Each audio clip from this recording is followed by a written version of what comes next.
Let's do it. I love it. All right. These are a sharp left turn to everything we've talked about so Wait, far. wait. But this is great. I know because Sam. Wait. Let me real quick, Sam. Before you get in there, I just gotta let Rich know. Like, it might be a sharp left turn, but it's because it's Sam, and Sam is when he looks at our guests and what our guests do. It's about the breadth of the journey. So sharp left turn, but totally spot on because Sam's breadth of knowledge of the industry and what our guests do. So, all right, I'll leave it to you, Sam. Thank you. I appreciate it, Nick. I appreciate it. You guys need to get a room. It's a love fest, man. Come on now. With each other. Go for it. Share your polls. No. We're good. Sam. Okay, so these still should, hit for you, Rich. They should still make sense. But the first one, they're kind of tied together a little bit here. And this first one is actually something I like to talk about a lot and something I've thought about a lot, especially recently. But it's a simple question. Do teen movies still exist? So movies aimed at teenagers. And the results are pretty interesting. With 53%, no, they're extinct. So they don't exist anymore. Wow, 53%. And second place is yes, but not like they used to, with 34%. And then with just 13%, yes, and they're thriving.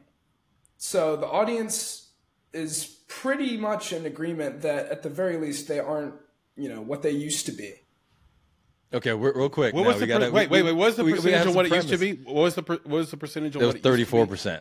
34%. Yeah. Right. So I got to give some backstory, right? So one of you could do it. Either Sam could do it or Rich could do it. Why would you bring this poll up for Rich when we're sitting here talking about combat chaplains? We're talking about Octopus Eye. We're talking about documentaries. Why would a teen movie poll be relevant to Rich? Rich? Oh, okay. Make me to that, Sam. Okay. Look, I started my career as a film producer making teenage movies. So one of the first movies I made was the high school movie She's All That, and then I made a bunch of others after that. And as these things go in Hollywood, when kind of your first big movie really opens as the #1 movie and gets a lot of attention, sort of becomes, it's still one of the top 10 teenage movies ever made in film history. Everyone in town says, oh, cool, that's what you know how to do. So that's what you're going to do for the rest of your life, is you're going to make teenage movies. And so it's great. It's a great problem to have. It pays the bills. There's also only so many versions of that you can make before you want to start to pull your hair out. And ultimately, I feel like I made every version of that one could possibly make.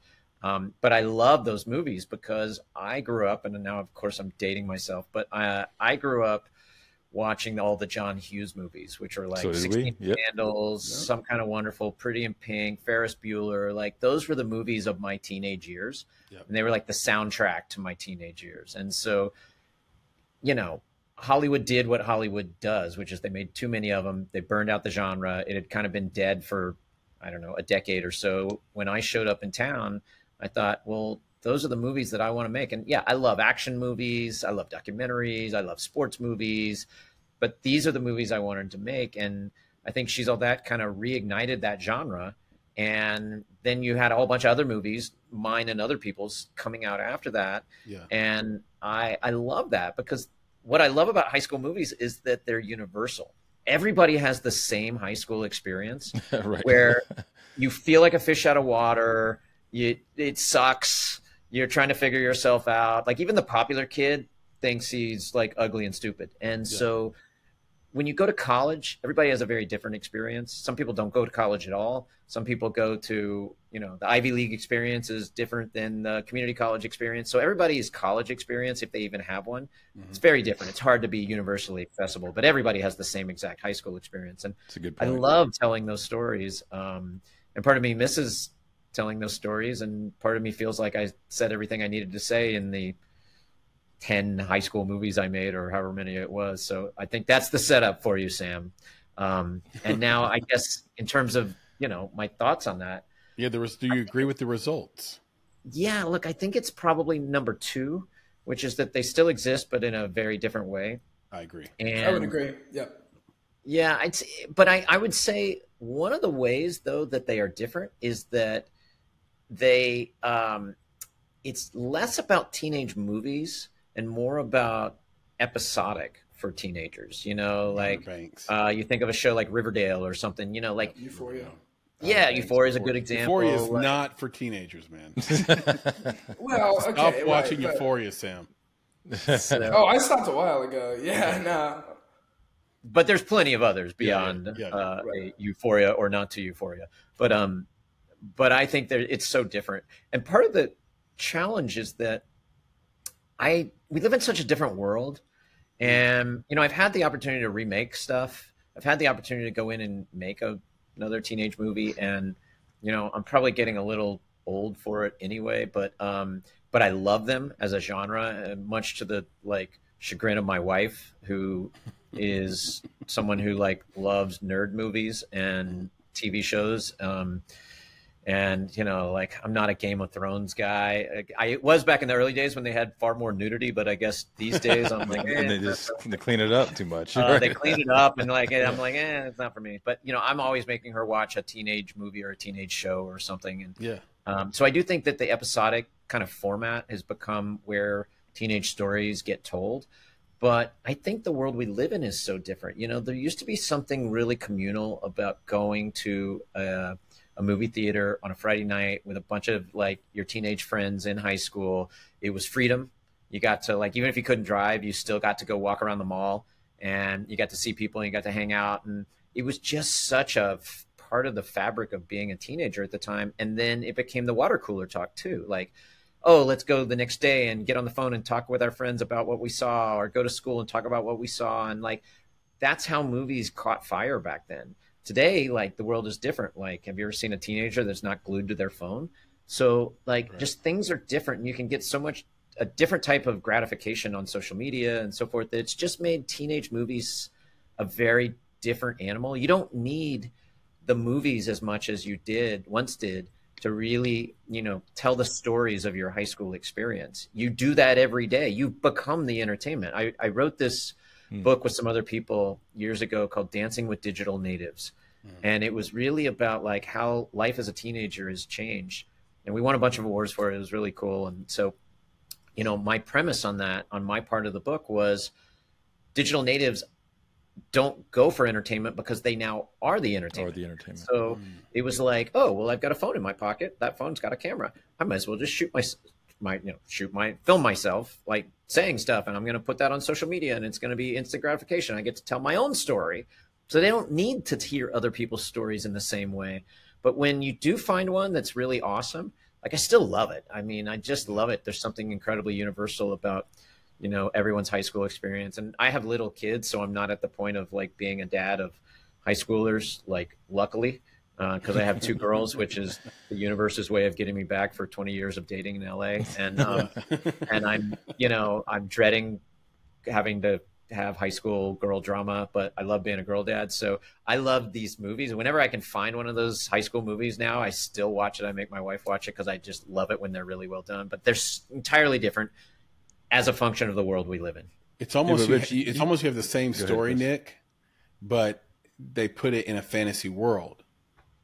Yeah, well, that's interesting that you mentioned that, because my comment was going to be, so I really liked what Rich said about Universal. Me too. And I feel like that's the difference. That's the 34%. They exist, but they're not universal. And the reason I think they're not universal is what in my head I'm starting to call the Friends effect. So if you ever watch the show Friends and you start from the beginning, you look at the characters. All these characters are subtly individual because they're all this group of friends that hangs out. They have common interests, right? But they're subtly individual. As you watch the show go on, they become terribly individual. And what I mean by that is that they become caricatures of their original selves. So now they're extra stupid, right? They're extra lazy. They're extra neurotic, right? They're extra everything. And I feel like that's what's happened with media. And it might have been because of what you're saying, Rich, as well, which is everyone has the middle in their pocket. So what comes out in the theater and what comes out in these TV shows is extra on both ends. So what I liked about we're calling them old school, but the films that we grew up on is that they had a lot of that angst in them and didn't feel as sugar coated, especially the John Hughes, right? Yeah. Exactly. Like you got some sugar because you needed that because a spoonful of sugar helps the medicine go down, but it was a spoonful. Now we're getting either super sugary, which is something like a High School Musical, or we're getting super angsty like a Euphoria. Those two things live on two different ends of the spectrum, and therefore they are not universal. So they exist, but they're not for everybody. So if you're looking for the middle, that's the part that I think we need again. Same thing with combat chaplains, right? That is the thing that brings the left and the right together. That's chaplains. What we need. Yeah, that's what we need. We need that middle ground of universality, of common ground, of it's real, but a spoonful, not a bowl full of sugar. Really, really well said. So I think we have a consensus here. We're somewhere in the middle. They exist, but they ain't the same. Sam, give us what you used to be, or give us our next poll. Just on that, I mean, I can point to a couple in the last few years that, I mean, last year, I don't know if you guys have seen it. There was a great film called Bottoms. I didn't see Bottoms. I didn't get to see that. I thought it was great. It was my favorite movie of the year last year. Oh, wow. It was one of mine for sure. Okay. Yeah, Chris, we got to get on it. Write it down. I can't believe I didn't see it. Very good. I can't believe I didn't see it. And then a little bit back, I think it's 2019, Booksmart. Yep, was Olivia Wilde. That's a great one. Yep. That was great too. Yeah, I love that one. They're still kicking. They're still around. 34%. Yep, 34%. Yep. I think they can make a return for sure. But they come and go. Like that's part of the problem with streaming. And I love streaming. A guy that started a streaming service. But the challenge with streaming is there's so much content there that nothing ever gets a chance to sort of like take a hold and stay there for a while. You're just on to the next one. And so it's very almost transactional. So, I remember watching those, right? Yeah. And it's like, I remember watching those movies, Booksmart and Bottoms, and like, I wanted to like go to work the next day and talk about them. And like, like nobody wanted to. And and everybody that I work with, like watched something different the night before. So they all wanted to talk about different stuff, and it's just like, it's hard for something to become part of the zeitgeist when content is so fragmented these days. And streaming enables that, which is great on a certain level, but it's also less desirable on another level because you get a movie like what Sam's talking about, like Bottoms, and you guys had never heard of that movie until just now. And so, I like it. I know it because I'm a teenage movie guy. But it's hard for a movie like that to really become part of the conversation when there's just so much other stuff out there. You know what I mean? And I think that's part of the challenge. I think right now, I would say Outer Banks has the attention in the minds and hearts of teenagers right now, but they dump the whole season on you. So there's no lasting in the zeitgeist. They binge the whole season gets binged in a night or two, literally a night or two. I'm like, where do you find the time? Well, it's there. It's on autoplay. There's no binging in this house, Chris. There's no binging in this house. I tell my son. I don't believe in binging. Yeah, I tell my son we're not doing it. Every time their new series comes out that we watch together, Dad, we got to watch the next episode. And I tell him, I try to, bring that Saturday Night Live voice back and be like, not gonna do it. Yeah, wouldn't be prudent. yeah.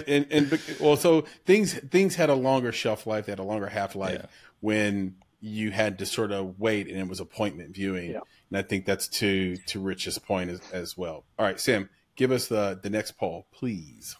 So this is perfect. You guys teed this one up perfectly. But the next poll is, what John Hughes movie is the best? Okay. So totally unfair question. wait. Let's ask Rich. Let's ask Rich what he thinks is the number one. What do you think? Without the options. Without the options. It's the one you'd think. Well, okay. No. Not the one that the audience. Well, give him two, right? Okay, Rich. Which one did you think the audience said, and then which one would you have said? 16 Candles and 16 Candles. Okay. Sam, hit him up. Right. Number 1 is Home Alone. It is Home Alone at number 1, 67%. Interesting. Wow. I thought that was...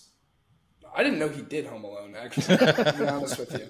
I had no idea of that. So it caught me off guard when I made the poll, and Right. caught me off guard again when I saw the results. Number 2 is The Breakfast Club with 15%. Okay, I thought that would Then be higher. Ferris Bueller's Day Off at 13%. And then I got a little biased because this is my favorite, but in dead last was Planes, Trains, and Automobiles at 4%.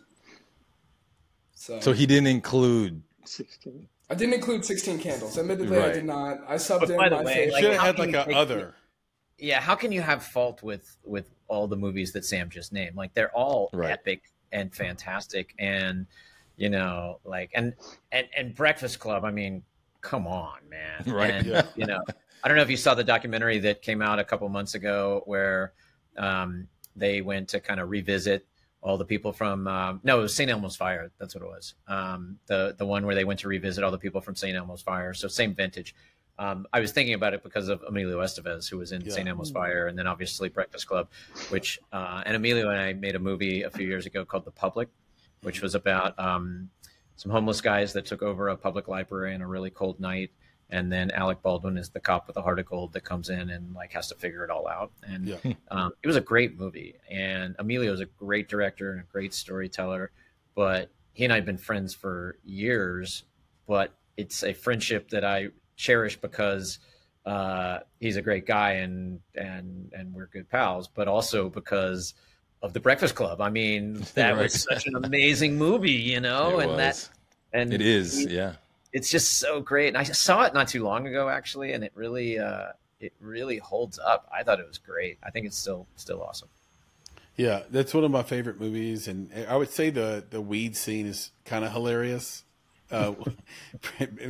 Maybe a little hokey, but it still fits. It still works. It's really wonderful. Now, my favorite on that list, Sam, is Ferris Bueller's Day Off, because that was like it was like a, I don't know. It was my 16 Candles, for like, you know, Rich's 16 Candles. For me, it was Ferris Bueller, but I loved all the movies, and I think I just watched Ferris at a time when I was entering my teen years, and it was like a revolution to me. It was like all the things I was seeing, the possibilities that were at play for how I could be a truant, how I could achieve truancy, true truancy, and do it in just the smoothest, coolest way possible. Like it was really motivational for me. So I even show my kids Ferris Bueller's Day Off, and I still watch it whenever it's on or whenever I can find it. So anyway, I would say I'm with the 13% there, but I'm not mad at Home Alone, just based on its overall. Like, if I'm being honest, Home Alone has a global audience, right? Yeah. And And an all ages one too. Like, Yeah, it's a 4-quadrant movie, man. You know, like yeah. it's not just a teenage movie. Not at all. It's a big one. And then we have sort of that subconscious thing, that marketing thing happening sort of below the surface, where Kieran Culkin is having a moment now. And so we're just always reminded, oh, the Culkins. well, oh, literally Yeah. every Christmas, it's And every Christmas, on it's the TV, Mariah on Carey ads. of movies. Exactly. It is. Right. It is. Which, let me just say, so Planes, Trains, and Automobiles is my personal favorite. And that's for one reason. It's the Thanksgiving movie. Yeah. It's like the only Thanksgiving movie. And it was the first R-rated movie I ever saw, and I watched it on Thanksgiving. So it's ingrained in me to have that one at number one, even though it's unpopular. Hey, Soul Food Nick. And it's got one of the best Thanksgiving movie quotes of all time, which what's the is quote? when they're laying in bed and Steve Martin says, "Where's your hand?" And he's like, "I don't know. Well, I mean, it's between these two pillows. Between two pillows. Those aren't pillows." Yeah. And there's hey guy, but I want to tell you, like, between Ferris Bueller and Home Alone, the main character, the protagonist, Yeah. intelligence, ingenuity, and psychological manipulation. It's a great point. Yeah, Matthew Broderick and Macaulay Culkin are the same character. just in different ages, different yeah, content. and it's great that if you watch it, these are geniuses. Yeah. In many different ways. Again, ingenuity, the way they were able to use their surroundings, use things around them, or think on the fly. Then you have the other part. They're just intelligent to come up with these schemes to begin with. And then the way that they manipulate either the parents or the teachers, right, or the burglars, the way they're able to manipulate them to get them to what they need to do, it's genius. It's this little thing that kind of sits in both of these movies. Both require somewhat dim-witted parents, which is also the genius of John Hughes, because he knows who's watching the movie, right? So that's right. We're seeing through the kids' eyes what parents look like. Yeah, it's like when the Muppet Babies had the nanny, and then what did you hear? Like when she talked, or was it the nanny? Yeah, like Charlie Brown. Charlie Brown. Yeah. That was Charlie Brown. So Charlie Brown, the parents were always just going wah wah wah wah wah. I try to play Charlie Brown on Thanksgiving for my youngest daughter who's 15, and she's like, "I hate Charles Brown." Don't play Charles Brown. I'm like, he's a classic. He shows up for a reason. You need to embrace this. Anyway, Sam, thank you so much for dropping the polls on us.